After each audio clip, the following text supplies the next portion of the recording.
Normalmente a gente acha que os perversos são aqueles que estão dentro de um presídio, trancafiados porque mataram, porque roubaram, porque estupraram, ou qualquer coisa assim. E a gente pensa, essas são as pessoas perversas do mundo. O texto de Provérbios, Salomão diz que não.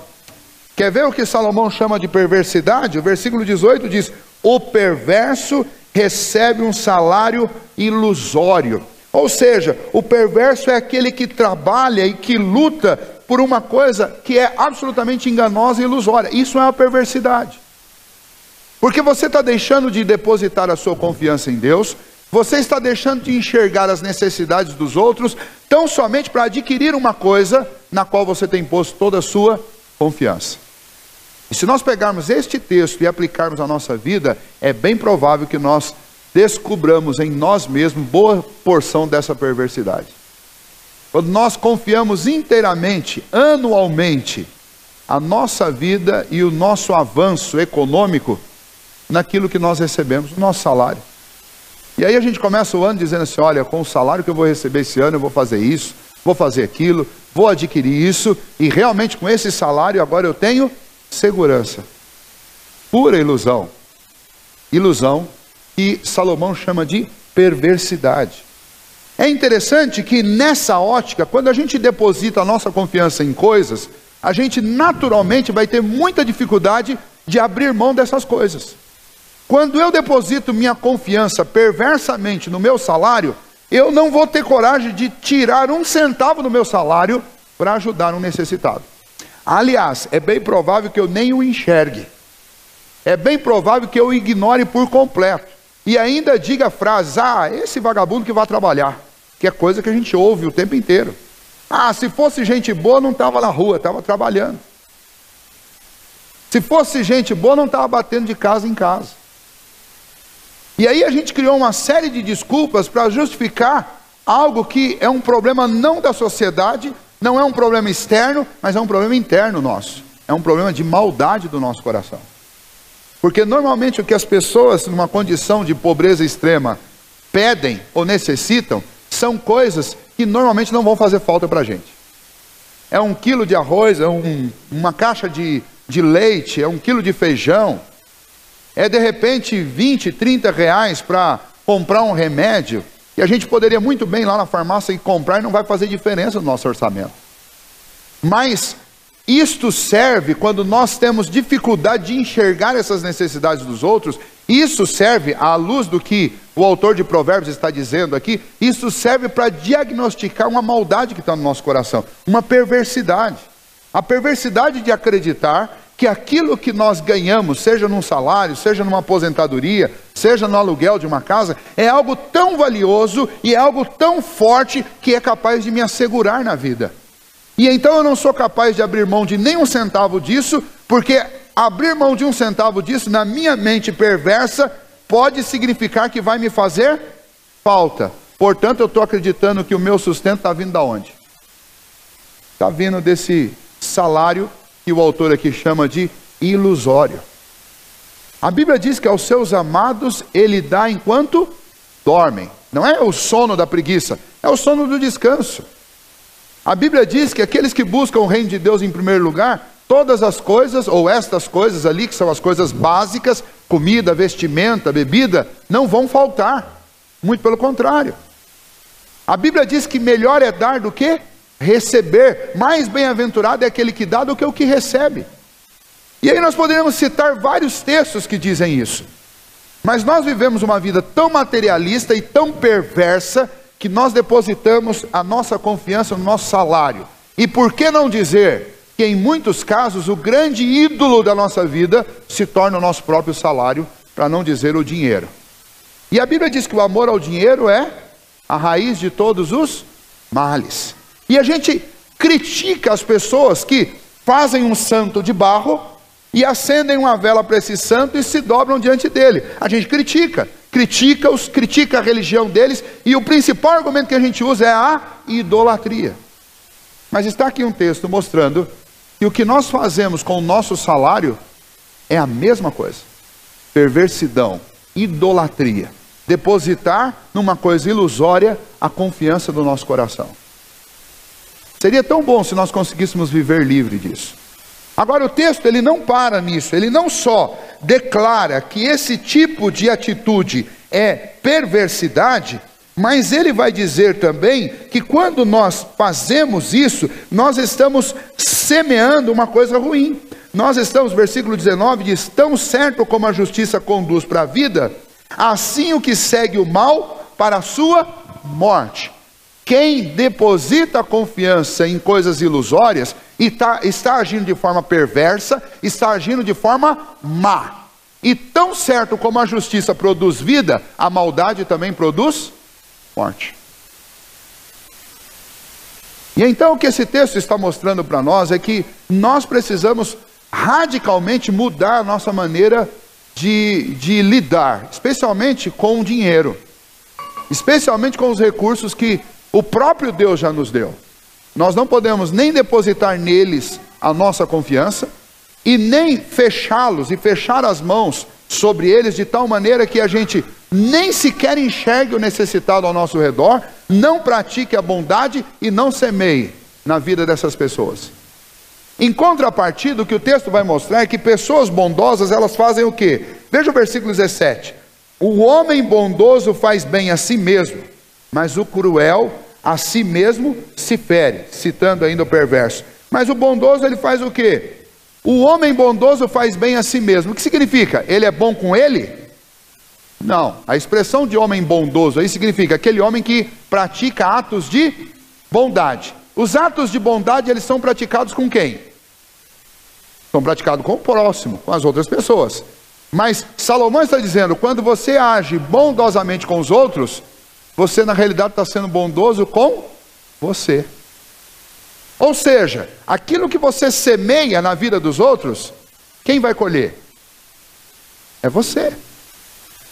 Isso é muito interessante, porque a Bíblia não apenas aqui em Provérbios diz isso, mas a Bíblia em toda ela vai contar histórias sobre essa questão de semeadura, especialmente do bondoso. Quando nós lemos lá em Gálatas capítulo 6, versículo 7, diz assim o texto: aquilo que o homem semear, certamente ceifará. Ou seja, se você semeia bondade, você vai colher o quê? Você vai colher bondade. Mas quando nós lemos o Evangelho de Mateus, capítulo 19, por exemplo, versículo 29, diz que quando você faz algo em nome do Senhor Jesus, quando você deixa a sua família, deixa a sua casa, deixa a sua parentela, e você segue ao Senhor Jesus, você vai receber 100 vezes mais por isso que você está fazendo.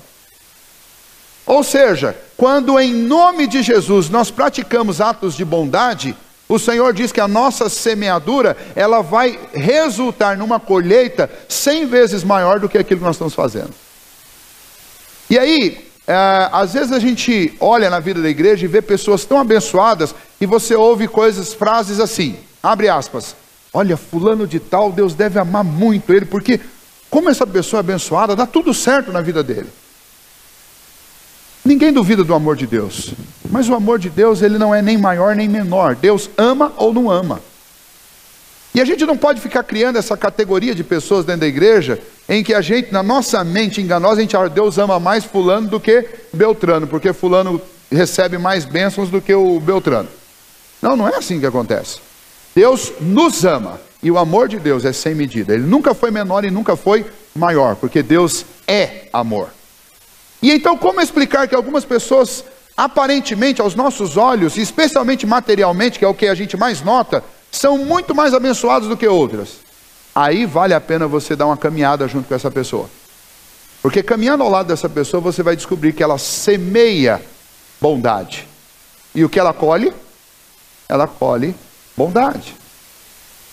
E quando a gente vê muitas vezes alguém tendo muita dificuldade o tempo inteiro, vai caminhar um pouquinho perto. Porque é bem provável que a gente vai ver uma semeadura de coisas ruins. Não tem como fugir disso. Essa é a ordem que Deus criou o universo. Isso não significa que a gente vai sair por aí caracterizando a vida das pessoas, julgando as pessoas por aquilo que elas estão passando, porque você pode estar lidando com uma situação excepcional de prova.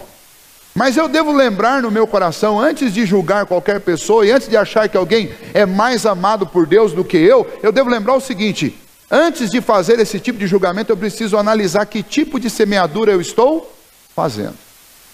Porque é isso que esse texto mostra. Vamos dar mais uma olhada na vida do perverso.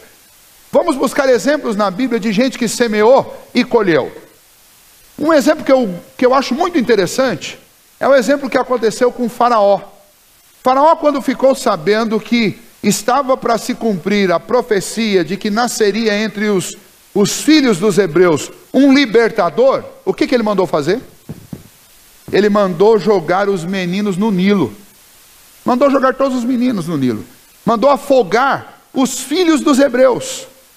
Mandou jogá-los. Só as meninas deveriam ser guardadas. Os meninos deviam sido jogados no Nilo. Por quê? Porque os hebreus cresciam, as mulheres hebreias eram muito mais férteis do que as egípcias. Porque a nação hebreia dentro da egípcia estava crescendo mais do que a egípcia. E porque havia uma promessa de que o Senhor levantaria um libertador. Ele mandou jogar todos no Nilo. Essa foi a semeadura de Faraó. Qual foi a colheita de Faraó? Se você olhar lá em Êxodo, especialmente o capítulo 14, versículo 28, Deus fez com que todo o exército de Faraó morresse afogado nas águas do Mar Vermelho. Depois que os hebreus passaram, os egípcios foram tentar passar e aquelas águas vieram sobre ele. Às vezes a gente não faz essas conexões porque a gente faz uma leitura sem ficar lembrando do que aconteceu. Mas Faraó fez uma semeadura. Ele semeou morte. E o que ele colheu? Ele colheu morte. Não só dos homens da sua terra, mas ele colheu a morte do seu próprio filho, do seu filho primogênito. Ou seja, sabe aquele ditado, que é um ditado popular aqui na nossa cultura? Quem semeia vento, colhe tempestade. Ele é real. Ele podia muito bem ter sido extraído das páginas das Escrituras, porque a Bíblia diz isso. A Bíblia mostra isso. Que aquilo que o homem semeia, isso também ele colhe. E então, quando nós deixamos de agir com bondade para com os outros, e agimos de forma perversa, ou por egoísmo, ou por ganância, ou simplesmente por maldade, por insensibilidade, isso não vai ficar simplesmente esquecido na nossa história. Em algum momento, nós vamos colher isso. Por outro lado também, quando nós semeamos bondade, mesmo que isso de repente nos custe caro, nós vamos colher também aquilo que nós semeamos. Porque isso não fica esquecido de Deus. Porque isso não fica alienado da história de Deus. Muito pelo contrário, Deus abençoa. E semear bondade nem sempre é fácil. Se você olhar, por exemplo, o Salmo 126, o Salmo 126 diz que bem-aventurados são, ou felizes são aqueles que saem semeando e semeiam em lágrimas, semeiam chorando, porque quando chegar a ceifa, eles voltarão alegres, felizes, trazendo seus feixes. Está lá no Salmo 126, você pode ler depois.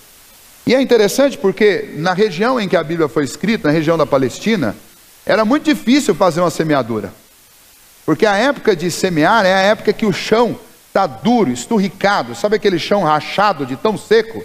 Você já imaginou semear num lugar desse? Hoje a gente tem ferramentas muito sofisticadas para fazer isso, mas aqui mesmo no Brasil, até bem pouco tempo atrás, tinha que fazer isso na base do enxadão, e bater o enxadão contra um chão que chega a estar trincado, de tão seco, é quase como bater no ferro. E então a semeadura desse povo era muito difícil, por ausência de ferramentas e tecnologia para isso, por ter um chão duro, por causa do calor insuportável. Então semear para eles sempre foi algo doloroso. Se você conversar com qualquer pessoa da Palestina, ou aqui mesmo no Brasil, com qualquer agricultor, e você pergunta para ele o que é mais gostoso de fazer, semear ou colher? Eu tenho certeza que em 100% das respostas, as pessoas vão dizer, olha, colher é muito mais gostoso, é muito mais prático, é muito mais fácil do que plantar. A semeadura é dura. Mas ainda assim, é mais importante, é valioso, é fundamental que eu semeie, mesmo que seja com lágrimas.